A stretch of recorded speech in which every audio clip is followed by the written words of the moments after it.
এই দেখেন ট্রলারটা কীভাবে ছড়ছে। হয়তো তাদের নির্দিষ্ট কোনো জায়গা আছে, ওই জায়গায় তারা চলে যাবে।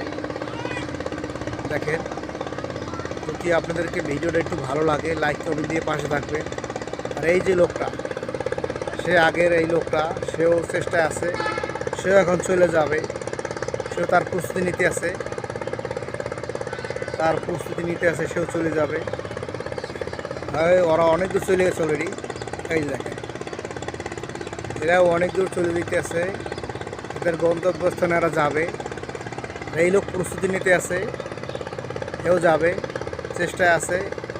এও আর গন্তব্যস্থানে যেও মাছ জাল ফালাবে। জেলেদের অনেক কষ্ট, সারাটা দিন পানির ভিতরে উপরে নৌকোতে দিন কাটায়। বিকেলবেলা তারা এই বাজারে মাছটা বিক্রি করে তাদের জীবনযাত্রা শুরু করে। এই দেখেন, সে এখন নৌকাতেই আছে অলরেডি। সে এখন এই যে ইঞ্জিনটা চালু দিতেছে, সে চলে যেতেছে তার গন্তব্যস্থানে। ওই জায়গাটায় যাই সে মাছ জালটা ফালাবে। সেও আমাদের মাঝখান থেকে চলে যাইতেছে। আসলে এক এক করে সবাই চলে যেতেছে যার যার গন্তব্যস্থানে। সে এখন মাছ ধরার উদ্দেশ্যে রওনা দিতেছে।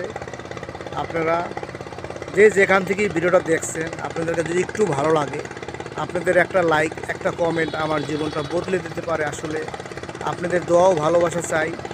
আপনারা যদি পাশে না থাকেন আমি কীভাবে আগাবো। এই দেখেন, সেও অলরেডি চলে যেতে আছে। এক এক কইরা কয়েকটা ট্রলার নৌকা চলে যেতেছে তার মাছ ধরার উদ্দেশ্যে। এই দেখেন, এই যে জেলেদের নৌকাগুলো এখনও কিছু আছে। এই জেলেরা এই ট্রলার নৌকা দিয়ে তাদের জীবন নির্বিকারা এই নদীতে মাছ ধরে।